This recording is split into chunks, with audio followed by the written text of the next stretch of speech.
World Wide Web, I described it to friends whom I was anxious to convert and get themselves email addresses and so on, as the greatest gathering of human beings in the history of the planet.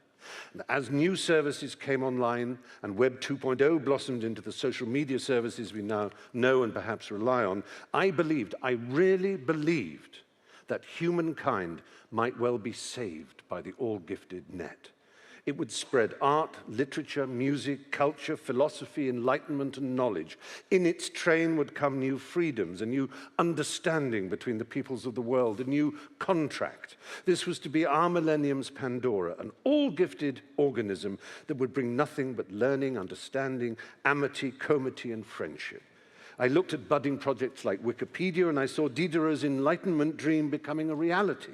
I saw art galleries and archives becoming freely available to all. I saw special interest groups able to exchange information and ideas with their fellows across the globe, whether it was coin collecting, a love of a particular style of music, a shared pleasure in gaming, hiking, or cosplay, a rare physical or mental disorder in common. Suddenly, people could contact each other across the world.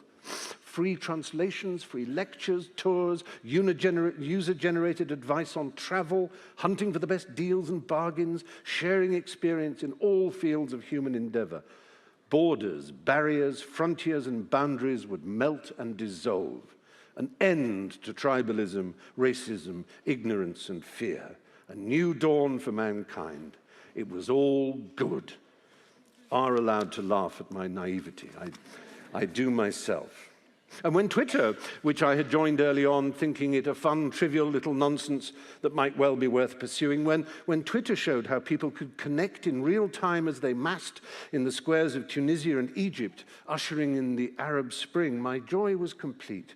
What tyrant could endure in this new world? How could censorship and propaganda survive when the wisdom and knowledge of crowds was there to shine the light of truth in all the world's darkest places? This was paradise come to earth, utopia made real. What could possibly go wrong?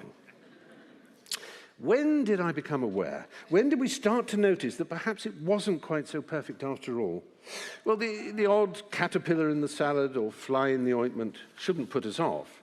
But the beating of the leathery, scaly wings of something worse fluttering from the jar couldn't be ignored even by so perfectly gullible and optimistic a fool as me.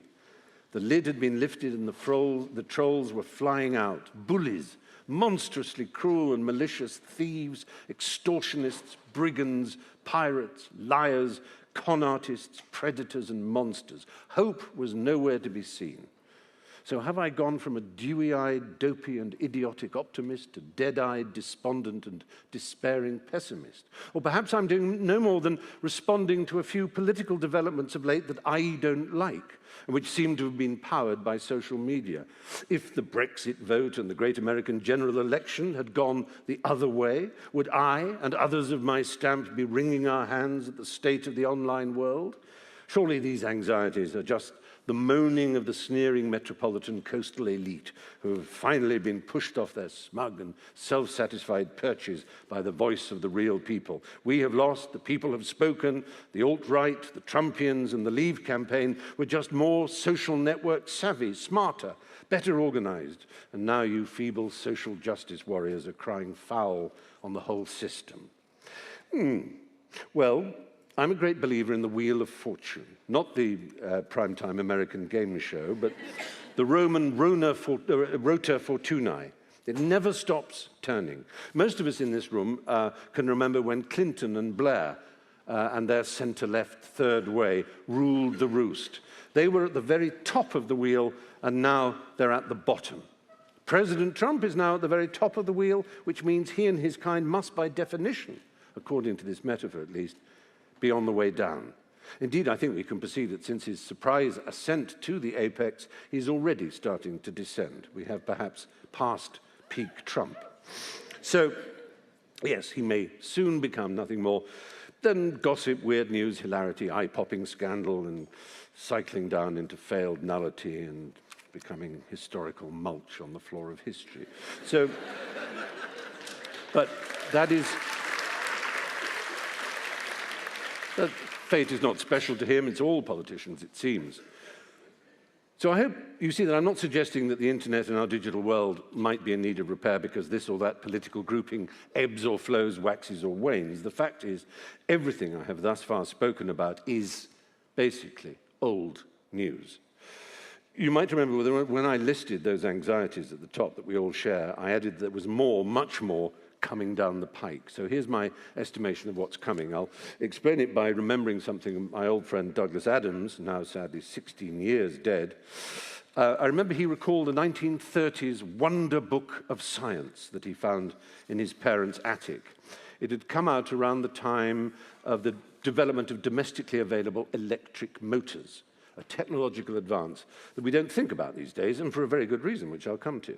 I'm talking about the development which would allow a motor to turn just as a steam engine did, but without the fuel having to be in the house. The fuel was in the power station, and the electricity came into your home, and you could simply switch on your motor. And the Wonder Book showed what he'd imagined would be a future house of the 1950s.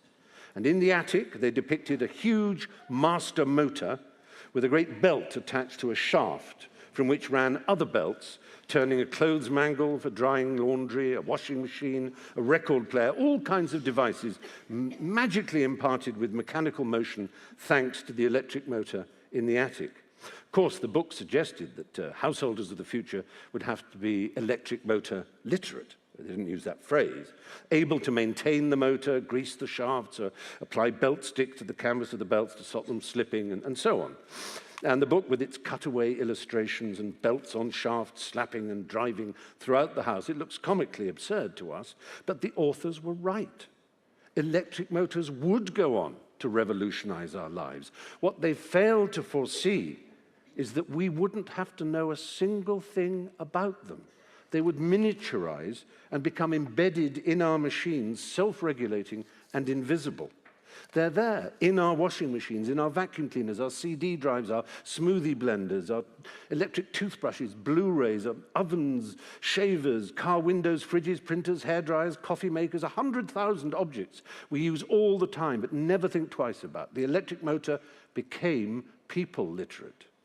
50 years after that wonder book, we were all being told that we had to be computer literate. But no, just as with electric motors, miniature computers appeared invisibly in our music players, our phones, ovens, cars, washing machines, alarm clocks, phones, cameras, coffee makers.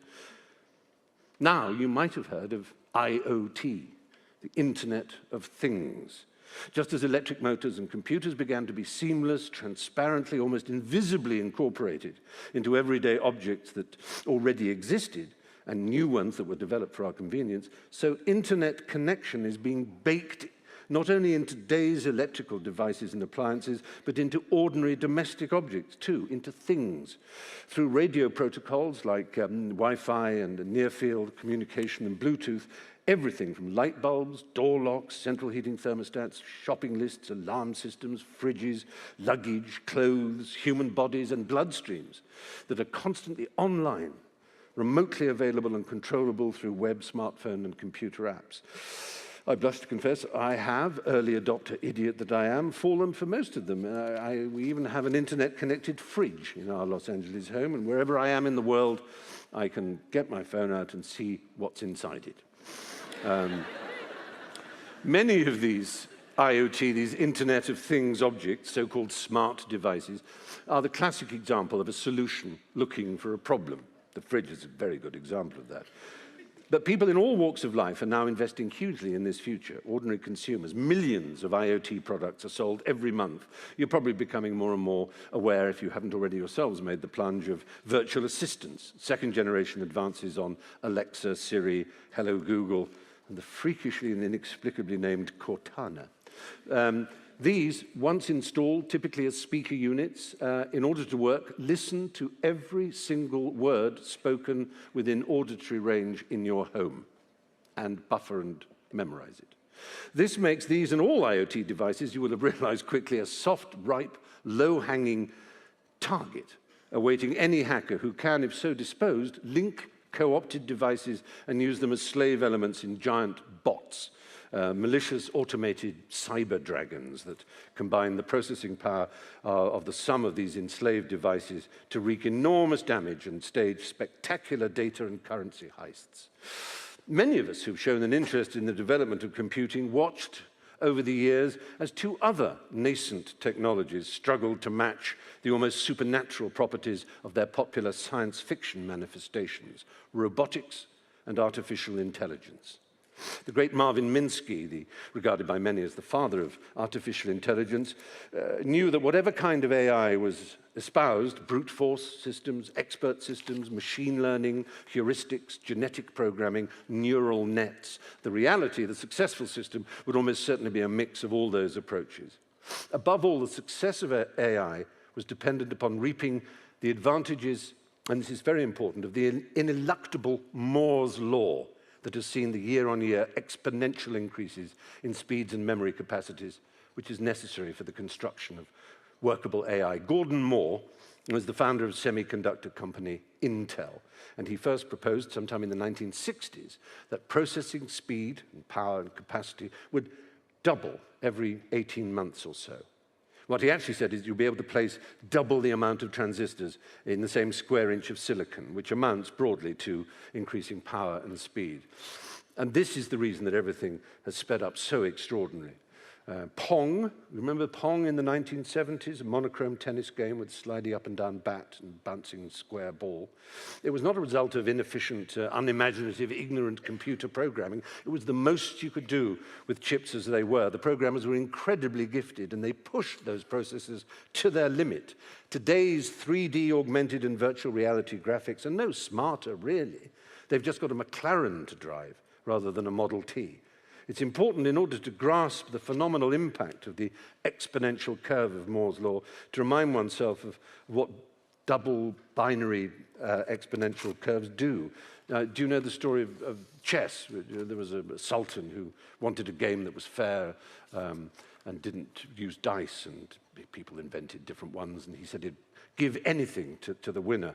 And the wise man invented chess and showed it to him and said, there's only one advantage playing white, but you can have a match where each one is white and black, and there's no chance, it's otherwise perfect. And he said, well, name your reward. And the wise man said to the Sultan, well, Your Majesty, I would just like you to put a grain of rice on the first square. It's 8 by 8, just 8 squares by 8 on this board. Put a grain of rice on the first square, and then 2 on the next, and 4 on the next, doubling each time, and I'll take that amount of rice.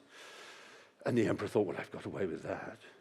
And he called for some sacks of rice. And by the time he got to the third rank, he realized that more rice had been asked for than existed on the planet. Because that's what happens when you double the rice. Go, when you get home, try it with a computer. 1, 2, 4, 8, 16, 32, 64, 128, 256, 512, 1,024, doubling each time. It's fantastic what happens to numbers when you do that. And by the time, as I say, you get to the square, D5, for example, it is just such a big number that you can't even imagine it. So that's what's happening. Each 18 months, it's not just it's doubling what is already vast. And so in another 18 months from now, it's doubled again. It's almost incomprehensible. It allows a whole new kind of technology to arise, or if you want to be Yeatsian and apocalyptic about it, to slouch towards Bethlehem to be born.